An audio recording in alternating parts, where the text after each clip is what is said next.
Olá, está começando mais um UFSC Entrevista. No programa de hoje nós falaremos sobre o CEPED UFSC, Centro Universitário de Estudos e Pesquisas sobre Desastres. Estão comigo para falar sobre esse assunto o diretor-geral do CEPED, Antônio Edésio Junges, e o coronel da Polícia Militar de Santa Catarina, Márcio Luiz Alves. Muito obrigada pela presença de vocês. Uma boa tarde a todos. A gente quer agradecer essa oportunidade de estar participando desse programa da TV UFSC. Márcio, o CEPED foi criado em 2000. Como que aconteceu esse surgimento? Bom, o CEPED ele era uma meta da Política Nacional de Defesa Civil, uma das metas, em ter 12 CEPEDs no Brasil. O primeiro foi em Campina Grande, na Paraíba, no entanto, ele não evoluiu. E o segundo foi Santa Catarina, criado em 2000, com a presença do lendário General Castro, que foi o idealizador. E o nosso, realmente, o de Santa Catarina, até hoje, presta um excelente serviço à comunidade. E, professor Edésio, explica melhor o que o CEPED faz. Bom, como o objetivo do CEPED, e era a intenção quando ele foi criado, pretendia-se criar os CEPEDs, era para ser uma interface entre a academia ou os centros de investigação, de pesquisas, para ajudar a assessorar com o conhecimento que tinha dentro da academia ou dentro do Instituto de Pesquisa, a sociedade, assessorar o sistema de proteção e defesa civil, nacional, estadual e municipal. O objetivo era esse, fazer essa conexão, encurtando essa distância entre esses dois sistemas universitários, sistemas de pesquisa com sistema de proteção e defesa civil. Uhum. E como é que o CEPED contribui para a construção de comunidades mais seguras? Bom, dentro dessa relação, desse propósito dos CEPEDs, nós fomos aprendendo ao longo do caminho. Em 98, quando começou a conversar sobre a necessidade de criação, que iniciou-se as tratativas para a criação do CEPED em Santa Catarina, nós começamos a aprender o que era o sistema, como o sistema funcionava, o objetivo do sistema, até para ver como que nós, a universidade, poderíamos contribuir com o sistema. E dentro disso, surgiu para nós, né, o que era o sistema de proteção e defesa civil, né? E como ele se processava, como ele era composto. Então era um linguajar, não digo um linguajar um pouco diferente, um propósito um pouco diferente do que é a pesquisa que nós fazíamos, porque o propósito era levar o conhecimento para ser aplicado nas comunidades. Então, dentro disso, nós tentamos canalizar vários trabalhos, vários estudos que nós já tínhamos, ou preparando isso para que a comunidade pudesse se apropriar desse conhecimento, através do sistema de defesa civil. E diante disso, a gente se deparou com as fases da gestão de risco para a redução dos desastres, né? E a fase que a gente mais se adaptou foi a fase da prevenção. Porque o time do sistema na resposta, que lá atrás era muito foco, a gente verificou que os CEPEDs poderiam dar uma assessoria muito boa num time que é a prevenção. E nós começamos a trabalhar, principalmente nessa fase da prevenção, através de treinamentos, aprendendo e também levando para a sociedade, que a sociedade também não sabia o que era essa tal de defesa civil. Muitos achavam que era um policial, um bombeiro, e nós contribuímos muito com o ensino à distância. Diria assim, nós, ao longo desse período, desses 15 anos do CEPED de Santa Catarina, nós já devemos ter treinado, através de EAD, mais quase 100 mil pessoas, 100 mil profissionais no Brasil todo. E não foi só a parte de ensinamento, de funcionamento do sistema, mas começamos também a levar todo o conhecimento, tanto na parte dos fenômenos, né, que abrange o aspecto de meteorológicos, fenômenos meteorológicos, como deslizamento, como produtos perigosos, que são ameaças que ocorrem no meio da sociedade brasileira. E também o outro eixo, que é o eixo da vulnerabilidade, que aí vem ter todo um aspecto, são as ciências ligadas ao ser humano. Fazer a junção desses dois foi a grande missão do CEPED, fazer a gestão do risco e não fazer a gestão da resposta ao desastre.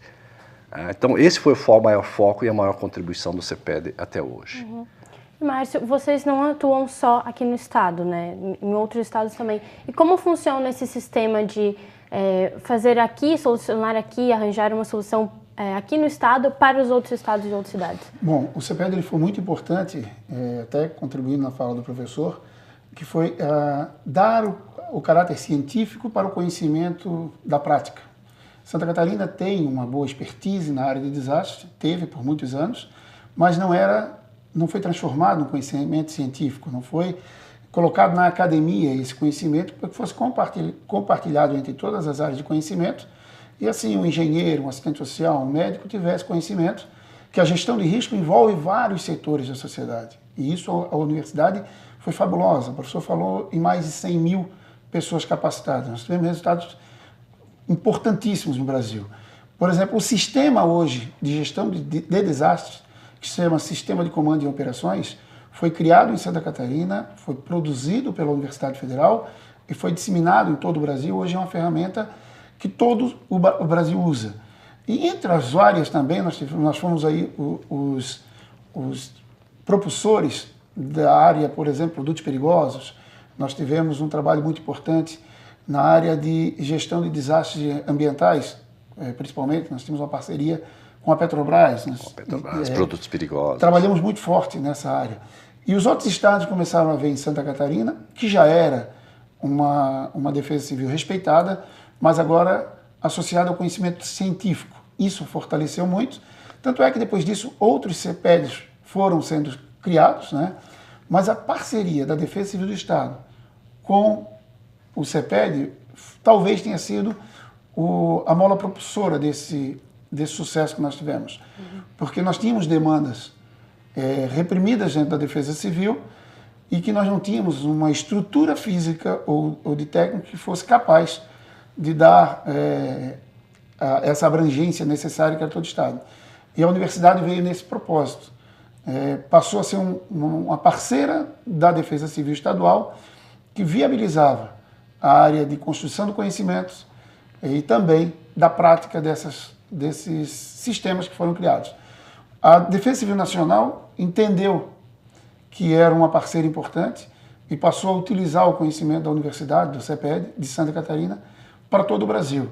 E isso foi muito forte. Nós temos uma participação na Defesa Civil de Minas Gerais muito forte. Tivemos na Defesa Civil de São Paulo, do Rio Grande do Sul. Então, Santa Catarina começou a trabalhar o conhecimento técnico, a prática, associada ao conhecimento científico. Essa receita não tem como dar errado, né? Transformamos muito conhecimento em livros, em material que pudesse ser consultado. O principal foi a disseminação do conhecimento.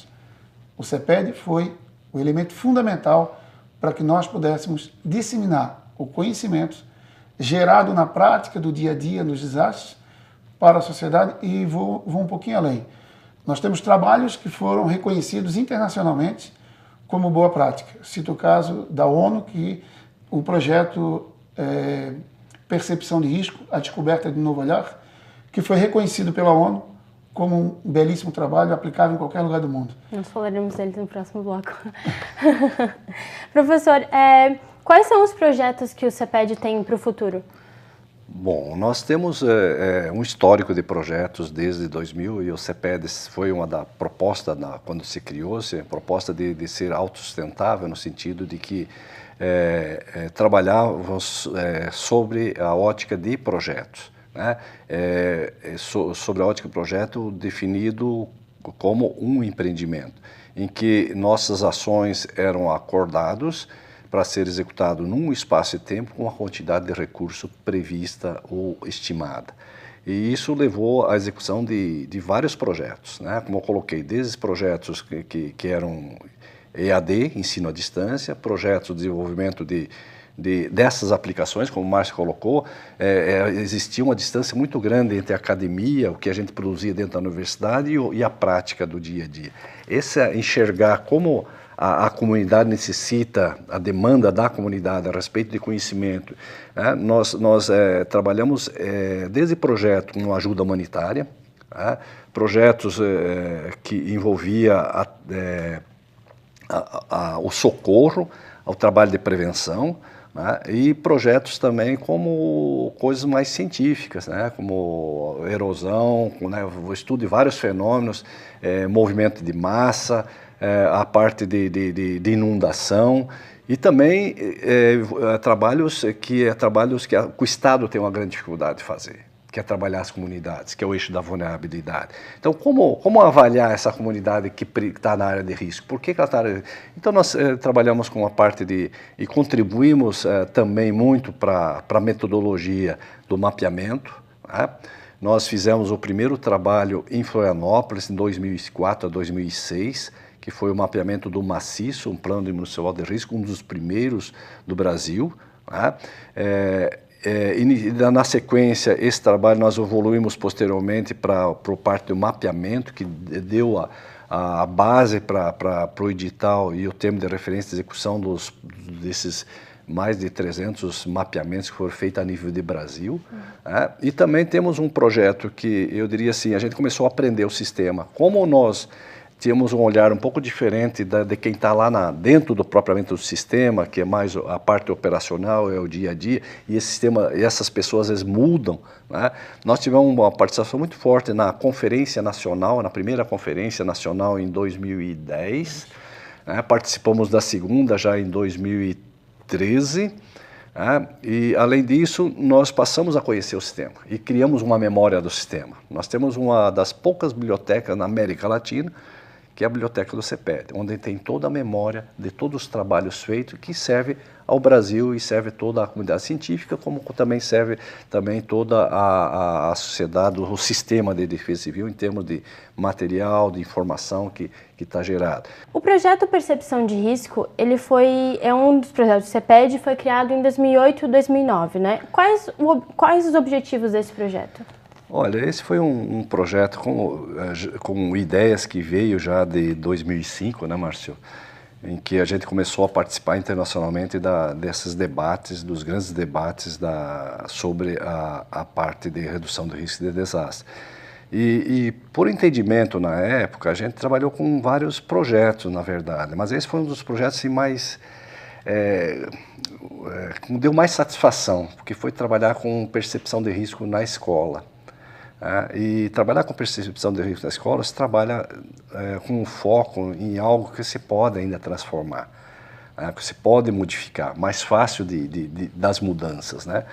E o objetivo desse projeto foi exatamente trabalhar na escola com material que levasse a semelhança que nós tínhamos lá na década de 70, 80, trabalhado muito na percepção da contaminação, da poluição do meio ambiente.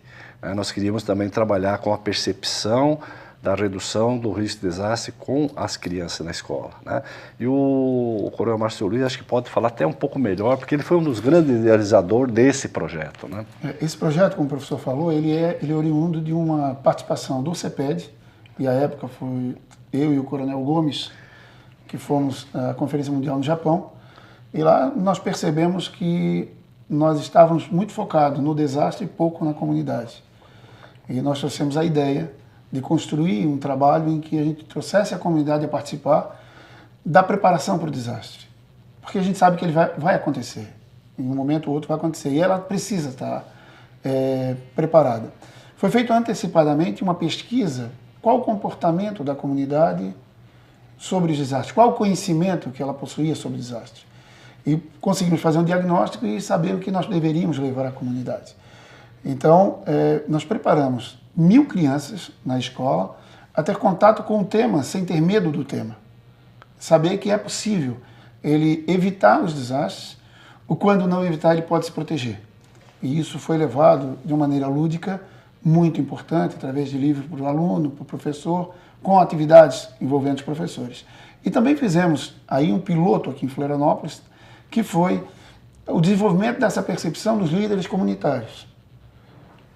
Após esse trabalho, o coordenador de defesa civil de Florianópolis atestou que reduziu em 70% o chamado para a defesa civil quando de uma chuva forte. Porque as pessoas começaram a saber o que aquilo representava e o que deveria fazer.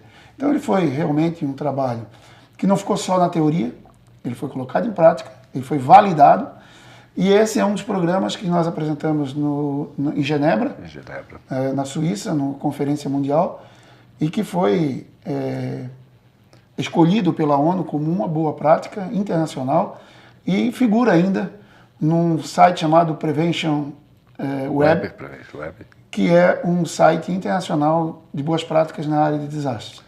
Então, esse evento nos também deu a visibilidade do CEPED, que é respeitado internacionalmente. O CEPED, no Brasil, só Santa Catarina teve representante nos últimos, desde 2005 em Kyoto até o último agora que foi em 2015. Sendai, nós tivemos representante em todas as conferências mundiais. Tal a importância do tema e a importância do papel do CEPED de Santa Catarina no cenário hoje internacional de redução de risco de desastre. Então, se você hoje, nessas conferências, quando chega o CEPED, ela é tida como uma instituição respeitada e que tem trabalho produzido, conhecimento na área de redução de risco de desastre. Eu só gostaria de salientar quanto a esse projeto, que é um foco importante que nós tínhamos, o aspecto do medo, muitas vezes, que a pessoa tem. A criança ela tinha dois objetivos. Primeiro, transformar a criança que é fácil, né? Através de atividades lúdicas, que a criança podia se expressar na escola, através de desenho, expressando a sua realidade no seu local, né? E essa atividade fez com que as crianças colocassem para fora a sua percepção. E segundo, porque a criança convence os pais também, é mais fácil de penetrar dentro das famílias. Esse tipo de trabalho são trabalhos que eu colocaria assim como trabalho de prevenção, que tem muito resultado e que deveria ser intensificado. Mas são coisas que a gente observa na sociedade, principalmente nos últimos anos, que a sociedade brasileira está muito voltando a ser reativa. E nós trabalhamos muito na questão preventiva. Então são coisas assim que eu acho que são importantes. Por exemplo, nós trabalhamos também, um outro projeto importante também, vindo dessa linha de pensamento, foi trabalhar com escola mais segura, né, e hospitais mais seguros. Porque nós temos hospitais que, da inundação, ele fica fora sai de funcionamento. Então, são esse tipo de trabalho que o CEPED vem fazendo, né, mas a gente tem um pouco de dificuldade de fazer isso, porque o Estado brasileiro ele tem dificuldade de alocar recursos para projeto que envolva a parte social. Até talvez com a dificuldade de percepção da alocação desses recursos, que é muito mais fácil comprar um radar, que é visível, fácil de prestar conta, né? Aumentar a crista da barragem, do que você alocar um recurso para melhorar uma comunidade que está dentro de uma área de risco. E as escolas, esse projeto dentro das escolas, como é que elas podem entrar em contato com vocês para que vocês façam esse trabalho lá com as crianças? Olha, a gente tem o material pronto, né, está disponível, a universidade é pública, esse material não há custo nenhum, né, e nós temos dado assessoria para vários estados, tem nos solicitado esse material está disponível na nossa biblioteca. Eu não sei se todo ele está disponível no nosso site, que nós temos um site também que colocamos as informações, mas esse material é um material que pode ser usado e já foi usado por várias outras cidades no sentido de fazer esse trabalho. Mas é só entrar em contato com o CEPED de Santa Catarina, nós temos o máximo prazer de disponibilizar todo esse material, que é um material que já está posto. Nós temos parte de filmagem, né? Então tem CD, tem material que é o livro para o professor. Quer dizer, o projeto em si está prontinho, é só usarem. E, Márcio, vocês fizeram recentemente a simulação de acidente de produtos perigosos, né? Que até a TV UFSC cobriu, foi lá, fez uma matéria. Qual é o objetivo desse projeto de vocês? Bom, esse projeto é um dos projetos mais antigos de defesa civil. Ele surgiu em 1986, um projeto, uma parceria de uma instituição americana chamada Companheiros das Américas, Defesa Civil e Fundação do Meio Ambiente. E ele tinha o primeiro propósito, que era fazer um diagnóstico do transporte rodoviário de produtos perigosos. Nós trabalhamos isso até 2000 e, a partir de 2000, uma parceria com o CEPED, nós avançamos. Nós entendemos que, nessas pesquisas, apontavam que o produto perigoso, ele é praticamente todo ele transportado em rodovias federais. em rodovias. No entanto, muitos chegam por navios, outros são transportados por trem e tem a questão aérea também. Então, nós ampliamos o projeto envolvendo também esses modais, onde nós começamos a pesquisar como é que o produto perigoso era tratado e como que os transportadores, quais os cuidados que eles tinham ou se realmente tinham cuidados. Isso passou de um trabalho de pesquisa para um trabalho de cobrança mesmo, de fiscalização, e hoje ele é um projeto aplicado nos 4 estados do Codesul, começou em Santa Catarina, e nós conseguimos evoluir ao ponto de ter hoje padrões de fiscalização, de prevenção e de resposta a emergências envolvendo esse produto, que é uma das piores a ser administrada. Então, hoje Santa Catarina, através do bombeiro militar, do bombeiro voluntários, da polícia rodoviária estadual e federal e polícia ambiental, hoje é possível, numa emergência envolvendo pequena ou grande quantidade desses produtos, ter um protocolo de resposta que garanta aí uma segurança maior à comunidade. Então, é um projeto também longo, ele está em vigor. Isso também ele propiciou outras parcerias com o próprio DENIT, com a Petrobras, com o MMA, Ministério do Meio Ambiente. Então, é um projeto que ele deu muitos outros frutos. Por exemplo, nós somos cortados pelo duto da Petrobras, a TBG, que corta Santa Catarina com gás. Então foram feitos treinamentos em várias bases, foram feitos treinamentos do transporte rodoviário, do marítimo, ferroviário. Então esses treinamentos também servem para uma atualização do corpo técnico que vai fazer a resposta, é importante, e uma preparação da comunidade, se houver um acidente, saber também como se comportar. E é um tema muito importante, o CEPED também foi, vamos dizer assim, e eu gostaria de enfatizar esse tema. Até 2000, o projeto era um projeto basicamente de técnicos. A partir daí ele passou a ser científico. Inclusive nós temos aí dissertação de mestrado com o tema. Uma funcionária, ex-funcionária da Defesa Civil, que foi aluna da UFSC, trabalhou esse tema e trabalha até hoje. Ela é mestre em engenharia civil nessa área específica do transporte rodoviário de produtos perigosos. E nós temos uma colega que é doutoranda também nessa área. Então, para ver a evolução do processo e a importância do CEPED nesse contexto. Nós estamos falando sobre o CEPED-UFSC, Centro Universitário de Estudos e Pesquisas sobre Desastres. Neste terceiro bloco, nós estamos com o Rafael Chadec, pesquisador consultor do CEPED. Tudo bom, Rafael? Tudo bem, tudo ótimo. Rafael, quais são os desastres que vocês mais cobrem aqui no Estado? O Estado, particularmente, ele tem um portfólio bem variado. Né? A gente tem períodos de estiagem muito severa no oeste, né? Junto com o semiárido, é a região que mais sofre com esse tipo de desastre no país, juntando os 3 estados do sul. Então, de tempos em tempos, em períodos de 3 a 4 anos, acontecem alguns registros relacionados a isso, né? Que afeta mais a agricultura, pecuária, alguns setores da indústria. Obviamente, o mais comum são as enxurradas, são aquela chuva mais forte, que ganha uma energia dependendo do corpo da água, né? Dos rios que ela passa. Inundações não tão graduais como acontece no norte do país, mas também que às vezes demoram 2, 3 dias, dependendo do volume de chuva, para a água baixar. Tivemos o único furacão do país, né, do registrado na história em 2004, e muitos danos relacionados a granizo, muitos danos relacionados a vendaval, alguns tornados. Então, assim, no geral não dá para ser muito específico em Santa Catarina. Tem vários. E quanto que é gasto nesses desastres? Olha, esse é um número muito difícil de você mensurar, né? Vou te dar um exemplo de um estudo que foi feito pelo Banco Mundial em 2011 para 2012, relacionado ao nosso maior desastre, que foi as enxurradas lá de novembro de 2008. Esse estudo aponta cerca de 4,7 bilhões de reais relacionados só a esse evento. Tanto nos prejuízos e danos diretos, ou seja, aquele dano, aquela casa destruída, aquela infraestrutura danificada, quanto efetivamente também as perdas relacionadas, ou seja, o Porto de Itajaí ficou fechado um bom tempo, né? Então isso causa uma perda até de arrecadação para o próprio Estado, né? As pessoas que perderam seus bens e assim por diante.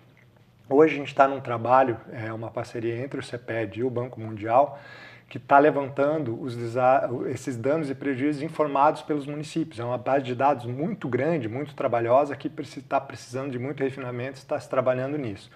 Hoje a gente está no trabalho, digamos assim, quase finalizado, e a gente chegou num número que nos últimos 20 anos, ou seja, de 95 a 2014, já são quase 18 bilhões de reais só em danos e prejuízos informados pelos municípios, né? Ou seja, aquele momento após o desastre que o município informa a União, informa o próprio Estado do que aconteceu no seu município.